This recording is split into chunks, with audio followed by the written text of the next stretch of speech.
¿Cómo están? Buenas tardes, muy amable, gracias por el pase.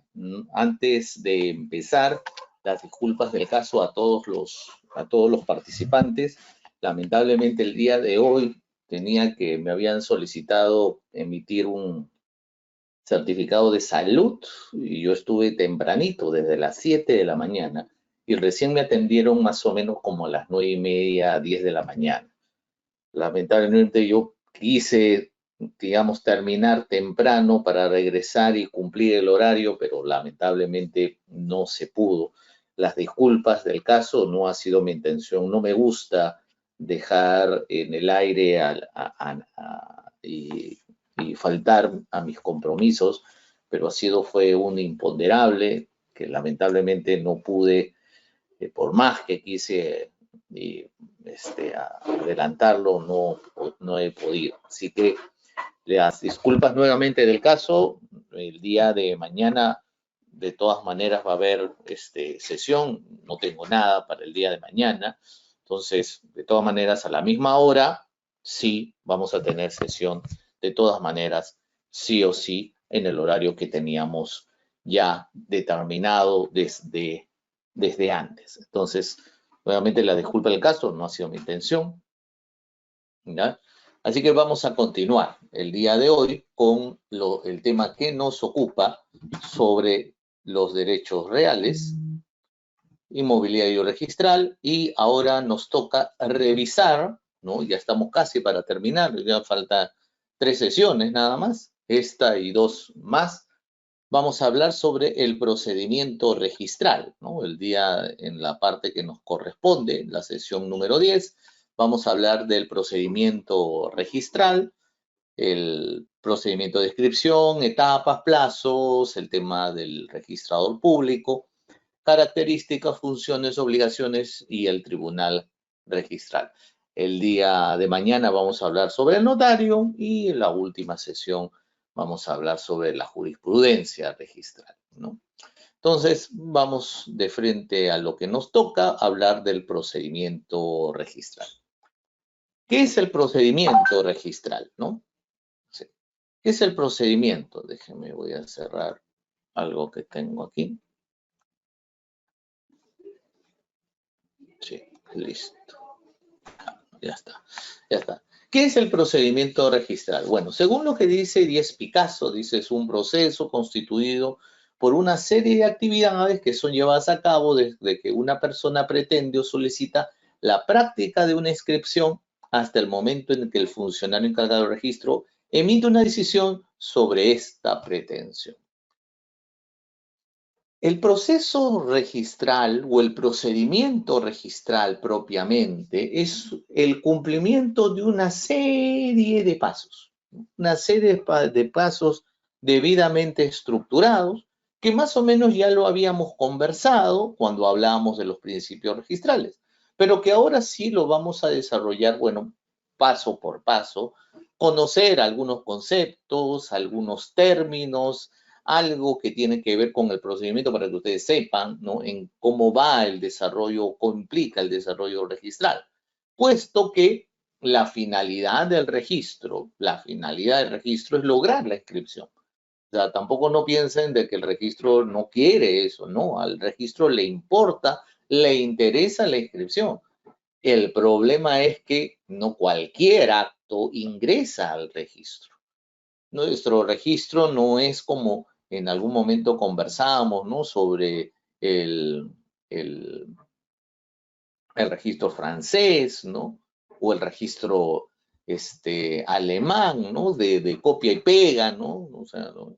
Y lo que quieran escribir, lleven, ¿no? Y se inscribe y todo, ¿no? No. Nuestro registro es un registro que califica títulos, que evalúa los títulos y que no solamente nos evalúa, sino que además tiene ciertos estamentos o ciertas directivas y normas que regulan qué tipo de acto ingresa al registro.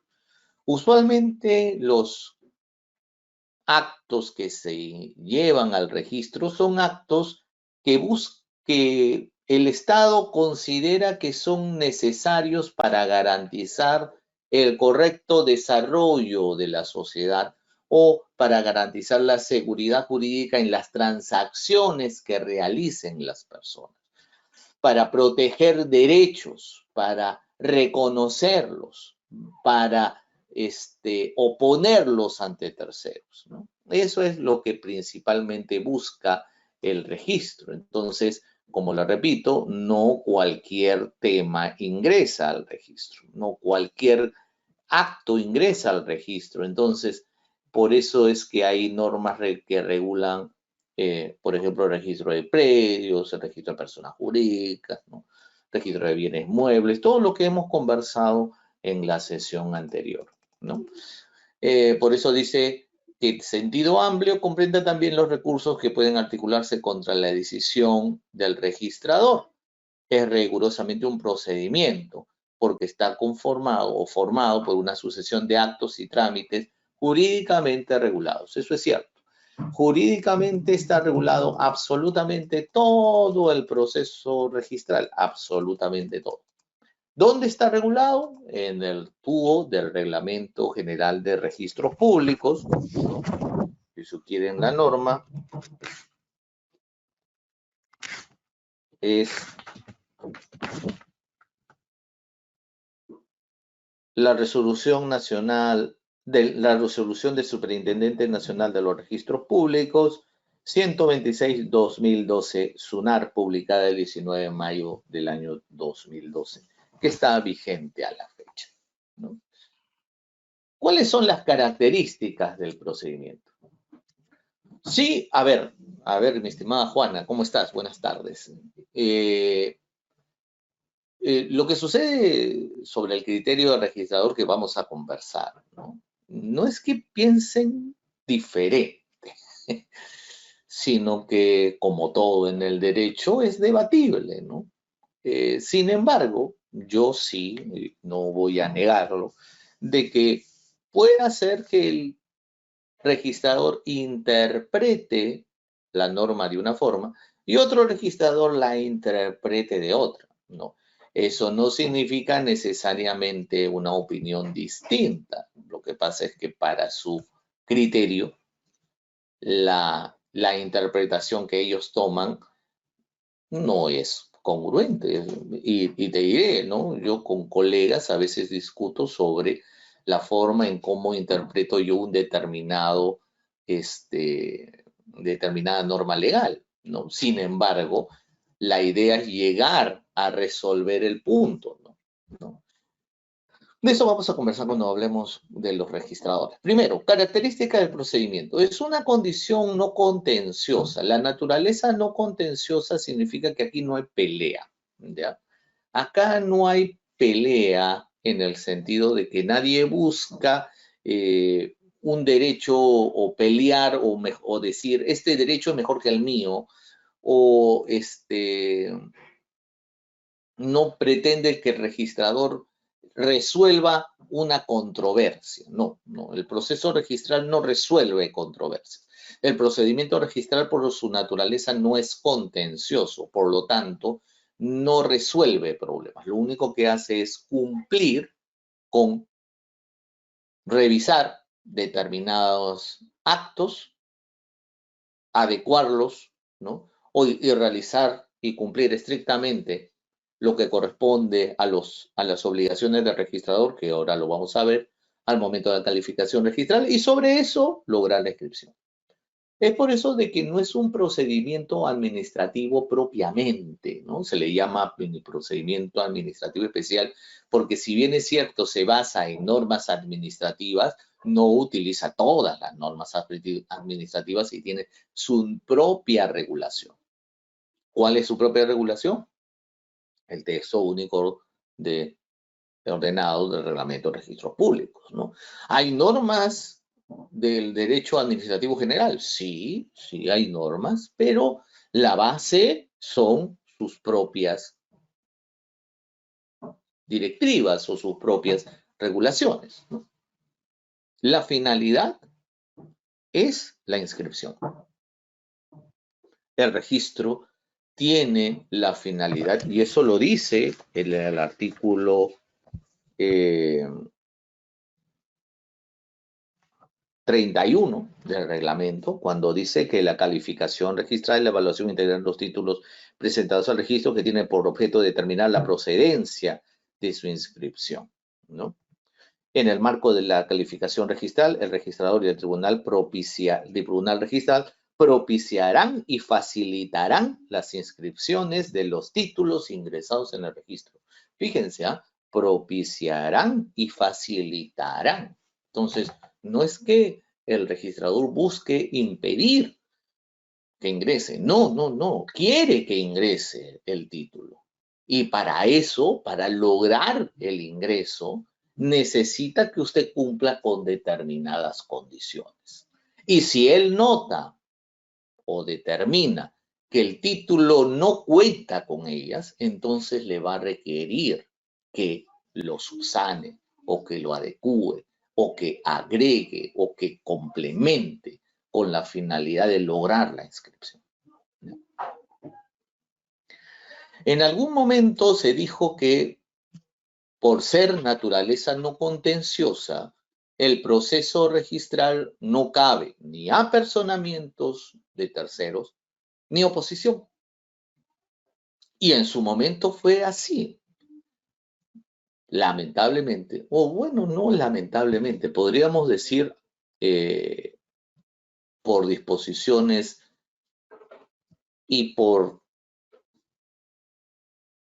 temas de protección jurídica, se hace y se permite en ciertos casos la oposición al trámite y el apersonamiento. Sin embargo, esto no es para cualquiera. Esto se da en virtud de lo que sucedió con la dación de la Ley 3313. La Ley 3313, que modificó la ley, el decreto legislativo 1049, en lo que se refiere a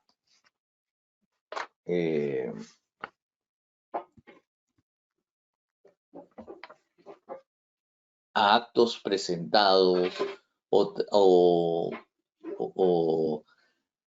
títulos presentados al registro, ¿no? Que pueden ser cancelados o pueden ser impedidos de continuar su trámite por voluntad de los propios notarios, ¿no? El artículo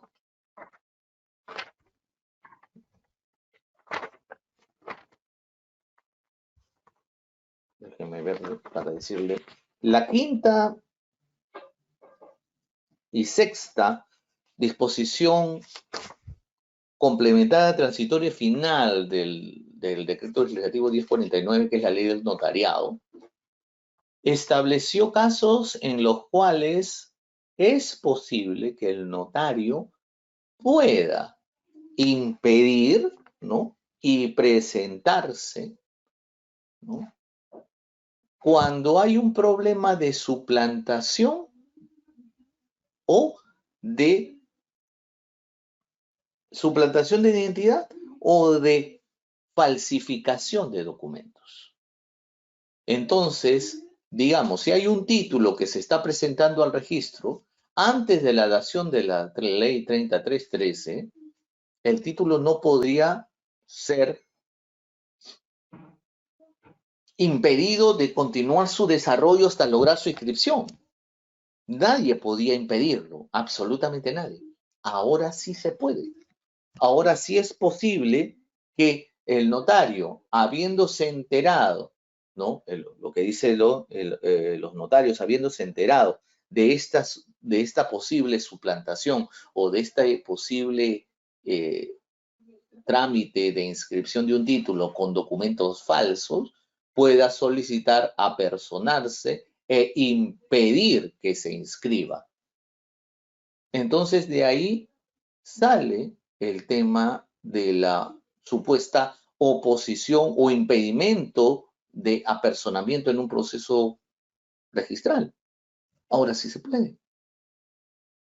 Y es más, ahora es posible, inclusive, sin necesidad de irme al Poder Judicial, lograr la cancelación de títulos en vía administrativa, conforme lo que también establece, ¿no? Por casos de suplantación y falsificación de documentos, ¿no? Pero eso es otro tema que lo conversaríamos en otro momento, pero es posible, ¿no? Sin embargo, con determinadas características, ¿no? Lo que sí hay que tener en claro de que eso corresponde única y exclusivamente a la relación entre el registrador y el presentante. ¿Podría participar otra persona? Por supuesto, podría, siempre y cuando se cumplan los requisitos que establece la norma. ¿Podría haber apersonamiento? Podría.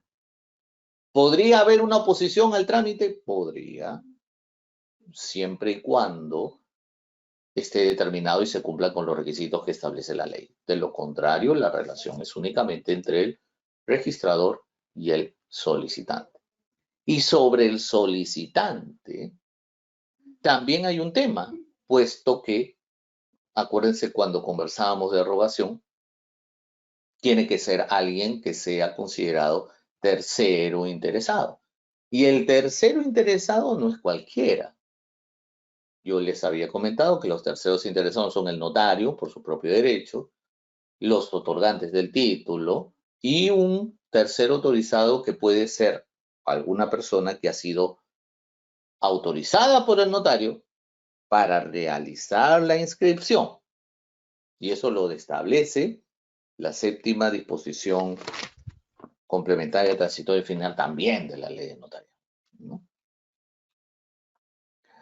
El procedimiento registral es muy simple. En general, es muy simple. Primero uno empieza con la presentación de título al registro. Una vez que ingresa el título al registro, procede e inicia la calificación registral. El registrador tiene tres opciones. Puede inscribir y de ahí terminó el procedimiento registral. Puede observar. Si observa es porque él considera que hay un vicio o un problema o un defecto que impide que el título ingrese y solicita aclaración o subsanación al solicitante. Una vez subsanado, se inscribe. Y la otra es la tacha. Y hay diferentes tipos de tacha. Y la tacha se entiende como ese acto en el cual el registrador expulsa del procedimiento a este título por diferentes razones. Una razón será la no subsanación de la observación que lograría la inscripción del título en el registro. Y por dicha razón, emite una anotación de tacha, ¿no? Las etapas del procedimiento registral son entonces principalmente tres: la presentación, la calificación y la inscripción. Teniendo en cuenta para efectos académicos y para efectos de que ustedes comprendan la aplicación de los principios que habíamos conversado la semana pasada, están los principios de derogación de prioridad, ¿no? En la presentación del título está la rogación, el sentido de solicito, la inscripción de un acto en el registro, y también el tema de la prioridad, ¿no? En lo que se refiere a prioridad excluyente, prioridad preferente, ¿no? Habíamos hablado. Al momento de la calificación se aplican principios como de legalidad, legitimación, tracto sucesivo, ¿no? Etc. Y finalmente, cuando se logra la inscripción, ahí se aplican los principios de publicidad, legitimidad, fe pública registrada. ¿Ok? El procedimiento registral tiene dos etapas. La primera etapa a cargo del registrador público y la segunda a cargo del tribunal registral. Para que yo llegue al tribunal registral, yo necesito interponer un recurso de apelación. O sea, Si yo no apelo el título, nunca llega al tribunal. Por lo tanto, cuando se trata de temas de desarrollo de un procedimiento registral básico, el registrador es el único que lleva todo el procedimiento. Solo en el caso de que usted no esté de acuerdo con la posición que tome el registrador y apele el título, entonces recién subirá ante el tribunal registral para que éste pueda opinar sobre su recurso. Sobre lo que resuelva el tribunal registral, termina la instancia administrativa, termina el procedimiento administrativo propiamente registral. Y ahí es donde usted puede, si desea, interponer una acción judicial, que es una acción contenciosa administrativa. No suelen llegar muchas demandas contenciosas administrativas eh, eh, al Poder Judicial por parte de SUNAT, ¿no? ¿Por qué? Porque, sinceramente, y yo lo he visto en el ejercicio profesional, ¿no? Las resoluciones del Tribunal Registral son bastante clarificadoras y bastante orientadoras. O sea, te dicen exactamente cuál es el error y te orientan a rectificarlo. Más aún que el procedimiento registral no es un procedimiento cancelatorio, o sea, no es que yo presento un título, me lo observan, apelo, sube al tribunal, el tribunal ratifica lo que dice el registrador y de ahí se acabó, murió la flor. No, no, no, eso no significa. Eso no significa que terminó tu vida o terminó la vida de tu título o tu requerimiento o tu pretensión. No. Lo único que te da a entender el tribunal registral es que luego de haber revisado el título, luego de haber revisado tu apelación, considera de que no va a ingresar al registro si es que tú no rectificas, corriges o modificas determinados aspectos del título. Si tú corriges, modificas o amplías, ¿no? Conforme a lo que te ha dicho el tribunal, lo puedes volver a presentar sin ningún problema y considerando que el tribunal ya te dijo que ha pasado, la inscripción es mucho más rápida.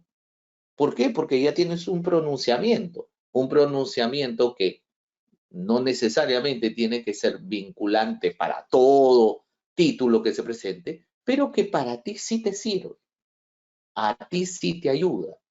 Entonces, si el registrador volviera a opinar o tuviera una posición diferente, usted ahí podría decirle no, porque este título fue apelado, subió al tribunal y el tribunal tuvo esta posición y yo estoy corrigiendo mi título exactamente como me pidió el tribunal.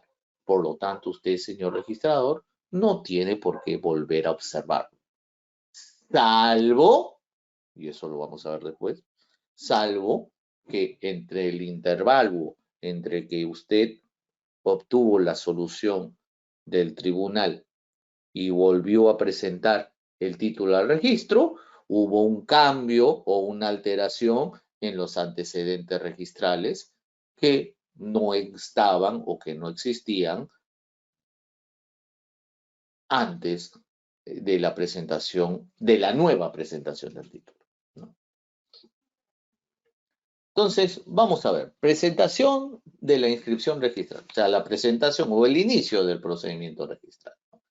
El procedimiento registral inicia con esta famosa hojita verde. Ustedes ya deben haberla, ya la conocen, muchos deben haberla conocido. Es una hojita en donde se determina o se establece los requisitos básicos previos de, o se sustenta, digamos, el requerimiento del solicitante para que el título pueda ingresar al registro. Eso es lo que se llama la solicitud de inscripción.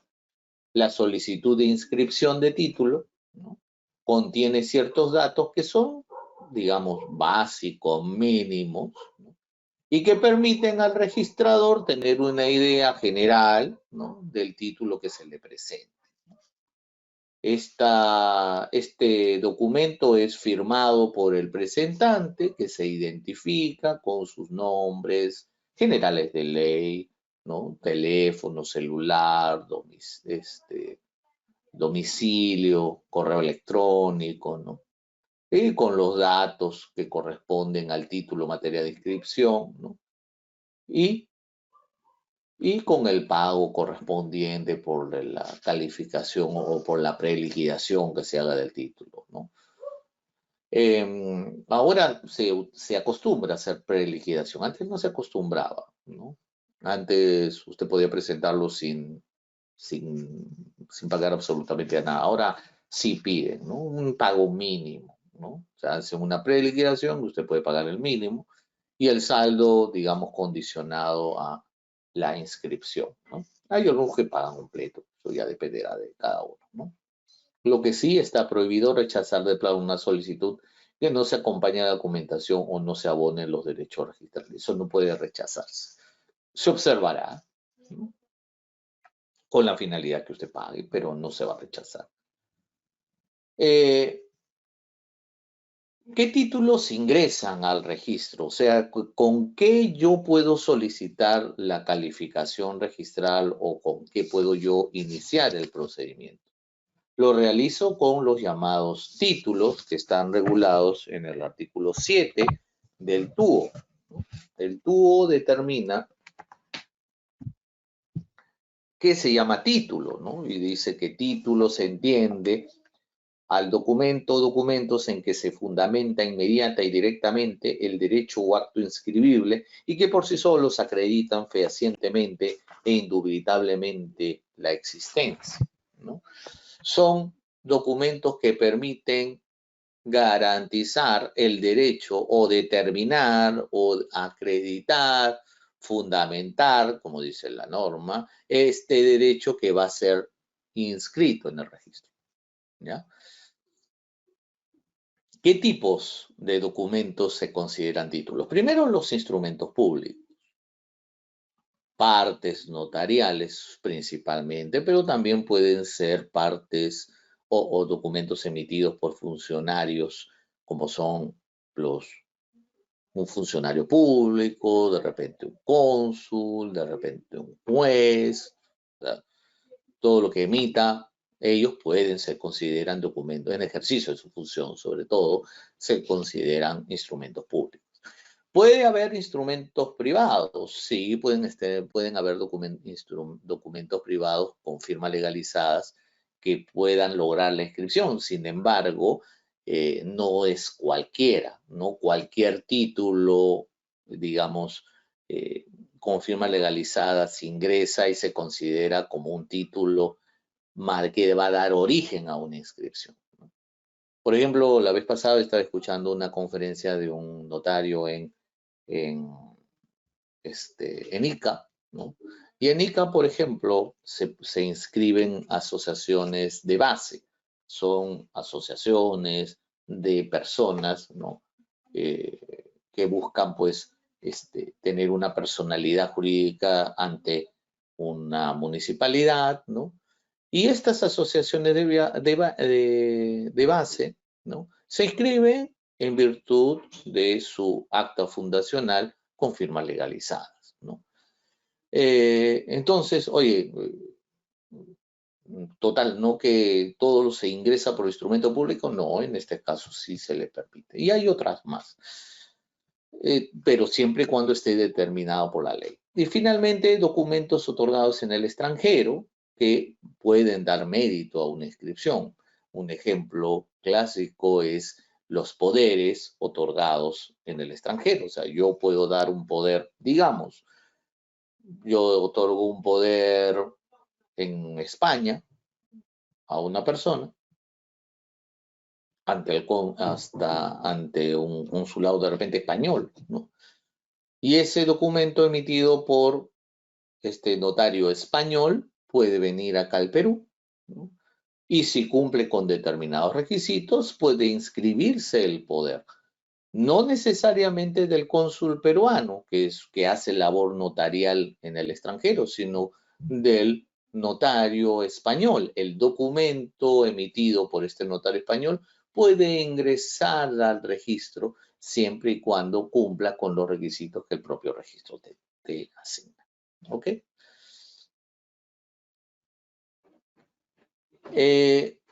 Dentro de lo que se refiere al procedimiento registral, ¿no? El procedimiento se inicia con la rogación, ¿no? Que es un principio o digamos la actitud o la voluntad de una persona de lograr la inscripción. Sin embargo, es posible que alguien pueda desistirse de esa inscripción antes que se realice la inscripción propiamente dicha. Entonces, digamos, yo presento un título al registro y después digo, yo ya no quiero que se inscriba, ya no quiero. Entonces, antes de que venza el plazo o antes que se inscriba el título, yo solicito al registro, ¿sabes qué, señor registrador? Ese título que ha presentado yo no quiero que se inscriba al registro. Ya, perfecto. No se inscribe, punto. Obviamente que hay un procedimiento, sí, el notario puede hacerlo, ¿no? El notario puede hacerlo por su propio derecho, pero también lo puede hacer el presentante. ¿Y cómo lo hace? Con legalizando su firma ante el fedatario de la propia SUNARP, adjuntando la solicitud de inscripción y con eso no se inscribe el título. Sin embargo, hay que tener cuidado, puesto que el desistimiento puede ser total o parcial.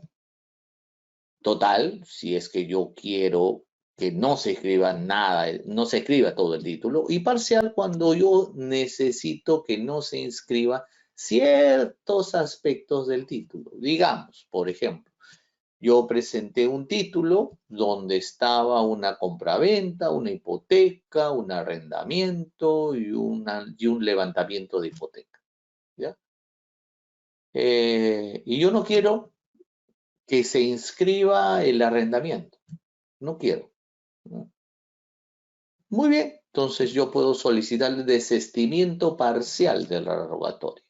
Señor registrador, en un momento yo había pedido que se inscriba la compra-venta, la hipoteca, arrendamiento y cancelar y levantamiento de hipoteca. No, ¿sabe qué? Quiero desistirme de la parte correspondiente del arrendamiento. Bien. Entonces, eso será un desistimiento parcial, ¿no? Sin embargo, hay que tener cuidado porque los desistimientos parciales, si bien es cierto se permiten, los desistimientos parciales también tienen una naturaleza de establecerlos y eso lo determinará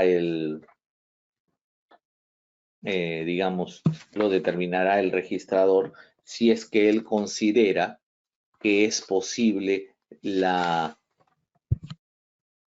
separación de los actos jurídicos. Porque si el acto jurídico está unido a otro necesariamente y no pueden separarse, entonces no va a poder proceder el desistimiento. Me explico. Imaginemos, ¿no? Que yo hago una compra-venta con una hipoteca. Y en esa hipoteca está contenida, ¿no? El préstamo que ha solicitado una determinada persona para pagarle el dinero a otra, que es el vendedor, ¿no? O sea, digamos, acá hay tres personas, ¿no? El vendedor, el comprador y el, digamos, acreedor hipotecario, ¿no? El que le prestó la plata al comprador para que pueda comprar la casa al vendedor. Entonces, se solicita la inscripción compra-venta hipoteca. Y yo digo, señor registrador, desistimiento parcial de la rogatoria. No quiero que se inscriba la hipoteca. No quiero que se inscriba. Entonces el registrador podrá decir, bueno, a ver, ¿son dos actos diferentes la compra-venta y la hipoteca? Sí, son dos actos diferentes. ¿Son separables? Sí, son separables. El problema está en que si yo separo la hipoteca, perjudico los derechos del acreedor hipotecario. Entonces, no puedo, por dicha razón, en forma específica, no podría separar y desistir que se inscriba la compraventa y no se inscriba la hipoteca, porque es evidente de que hay una deuda, hay una obligación y hay un derecho real que necesita ser publicitado. Entonces, no puedo, el registrador va a observar esa solicitud de desistimiento, le va a decir, ¿sabe qué? No se puede porque eso desvirtuaría todo el acto que es materia de inscripción, ¿no? En el tema judicial también no es posible desistirse, ¿no? El único que puede desistirse es el juez o otra persona siempre y cuando haya sido autorizada por el juez, ¿no? Aquí tenemos un esquema del procedimiento registral. Aquí está, ¿no? ¿Cómo inicia el procedimiento registral? Se inicia con la famosa presentación del título en el diario, ¿no? Se ingresa el título al diario y a partir de ahí, una vez ingresado, luego se corren 7 días. 7 días. ¿7 días para qué? ¿No? 7 días para qué, ¿no? Porque, según lo que dice el artículo, ¿no? 25 del reglamento, dice dentro de los 7 primeros días, el registrador procederá a la inscripción o formulará las observaciones, tachas y liquidaciones a los títulos. O sea, una vez ingresado, los primeros 7 días, el registrador puede inscribir, puede observar, puede liquidar o puede tachar, ¿no? Para esto, obviamente, si va a inscribir, eso significa de que todos los derechos están debidamente pagados, ¿no? El registrador no va a inscribir a menos que no se le paguen sus derechos registrales, salvo que el acto sea invalorado. Un ejemplo de acto invalorado es, por ejemplo, la corrección de un error, ¿no? Un error registral no tiene una valorización o no está valorado. Por ejemplo, decía, no sé, pues, Emilio Figueroa y pusieron Emilio con H, ¿no? Entonces, Emilio no es con H, ¿no? Yo le digo, señor registrador, usted se equivocó. Usted puso Emilio con H cuando Emilio es sin H. Entonces, presento una solicitud de inscripción, una solicitud de rectificación, que es un título. ¿Tengo que pagarlo? Nada, porque es un error. Entonces, por eso, ¿no? Una vez inscrito, o mejor dicho, una vez recibido, el registrador lo único que tiene que hacer es inscribirlo. No me va a pedir que pague, ¿no? Puede observarlo. Y a eso ahorita vamos a ver en qué implica observación. Puede liquidar. ¿Y cuándo liquida? Cuando, revisado el título, considera de que el pago que se ha hecho no es el suficiente o porque analizado, ¿no? O revisado debidamente, se ve que pues hay que pagar más derechos registrales. Y usted dirá, pero doctor, ¿y dónde diablos, disculpando la palabra, puedo saber cuánto es lo que tengo que pagar por derechos registrales? Bueno, les comento, si ustedes no saben, que existe en la web de registros, o también la pueden buscar, la calculadora registral. La calculadora registral establece, usted puede, ¿no?, colocar los actos que usted va a inscribir: compra-venta, hipoteca, constitución de sociedad, nombramiento de gerente, revocación de gerente, inscripción de testamento, inscripción de sucesión intestada, etcétera, etcétera. Todos los actos ahí están valorizados. Entonces, dependiendo los actos, ¿no?, va a salir un cálculo y ese es el monto, ¿no?, que se va a tener que pagar, ¿no? Usualmente las notarías manejan la calculadora registral. Yo me acuerdo mucho que cuando trabajaba en notaría,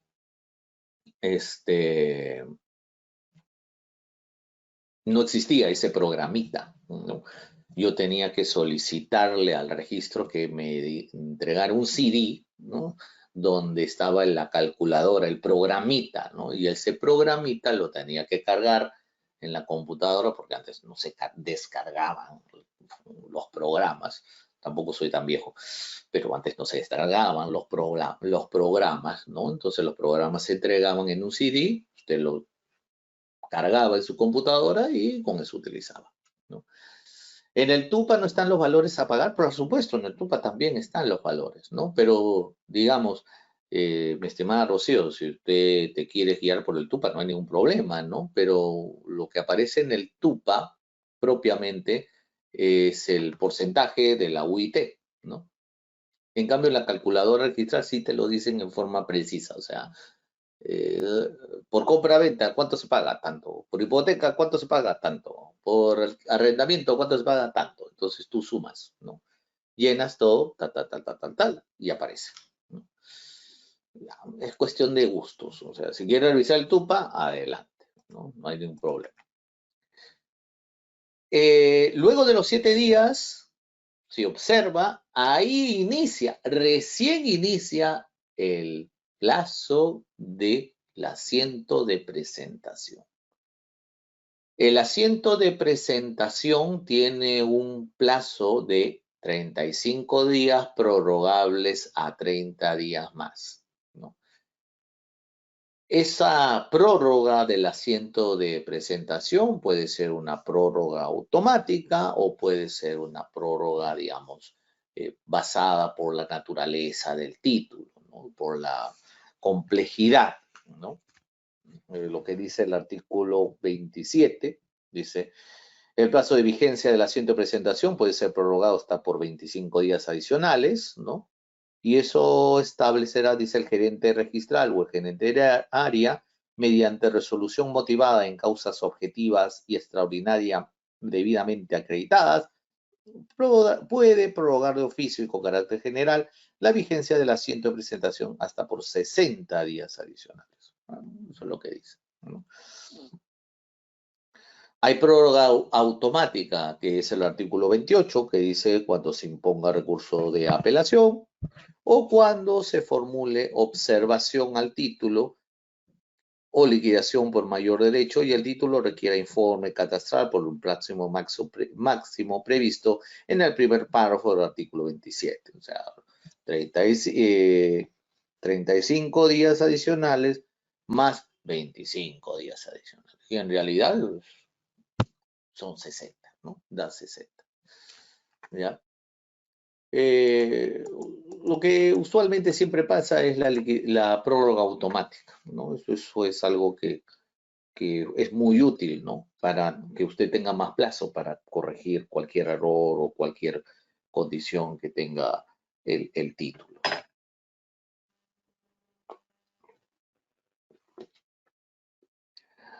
Luego que se ha prorrogado, ¿no?, el plazo, usted tiene la posibilidad de, durante todo ese plazo, poder pagar los derechos o, en caso de liquidación, o poder subsanar las observaciones que se presenten.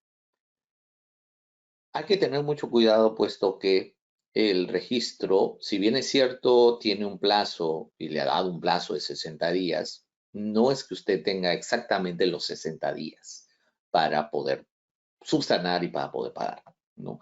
Exactamente usted solamente tiene 55 días, porque los últimos 5 se utiliza el registrador para el procedimiento de inscripción.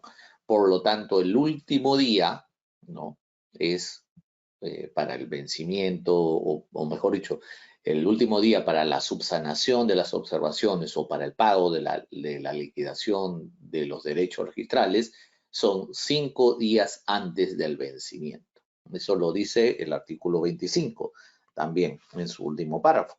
Los últimos 5 días se utilizarán para extender el asiento de inscripción respectivo de ser el caso, ¿no?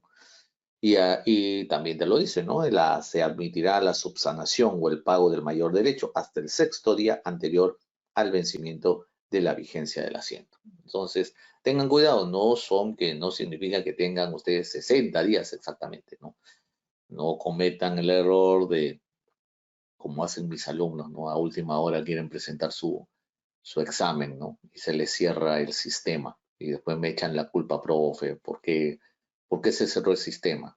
Bueno, pues porque el examen era se cerraba a las 7 de la noche y tú presentas tu examen a las 6:58, pues, ¿no?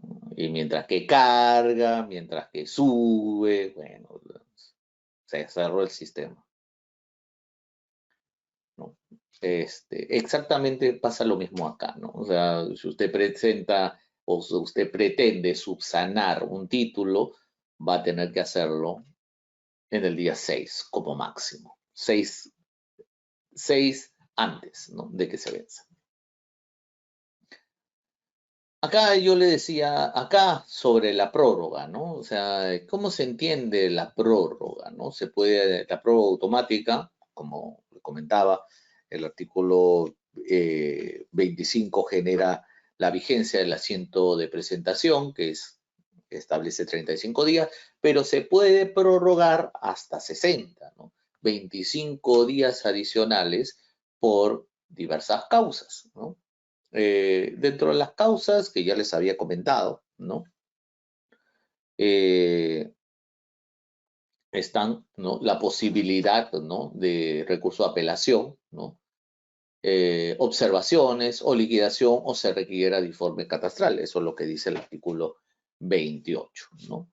En ningún caso el plazo de vigencia es de 60 días, ¿no? Durante la vigencia del asiento no podrá escribirse ningún título, ¿no? Obviamente, ¿no? Lo que habíamos conversado la sesión anterior cuando veíamos los principios, yo le había comentado que existen dos principios, prioridad excluyente y prioridad preferente. El prioridad preferente es el que se calificará el derecho que ha ingresado primero antes que el otro. Muy bien. Y el excluyente, que implica de que si hay incompatibilidad entre un título y otro presentado antes, este título presentado en segundo lugar no va a poder inscribirse hasta que no se termine con la inscripción del primero. ¿Y qué pasa con el segundo? ¿Qué sucede con este segundo que no puede ingresar porque es incompatible? Bueno, en este caso se da el problema de la suspensión de la vigencia del asiento de presentación. Y la subsanación se da la suspensión, mejor dicho, se da por incompatibilidad con un título anterior referido a la misma partida, por estar vigente un asiento de presentación, cuando la prioridad fue reservada a través de un bloqueo o por encontrarse en proceso de reconstrucción la partida o título archivado. En estos casos se suspende. ¿Y eso es bueno? En realidad sí. ¿Por qué? Porque si continuara o si la norma no suspendiera el plazo, lo que ocasionaría es que el título presentado en segundo lugar pierda prioridad ante otro presentado después. Comprendan de que la prioridad en el registro es fundamental. Digamos que ingresa un título A, un título B y un título C, ¿ya? Digamos que todos son incompatibles, ¿ya?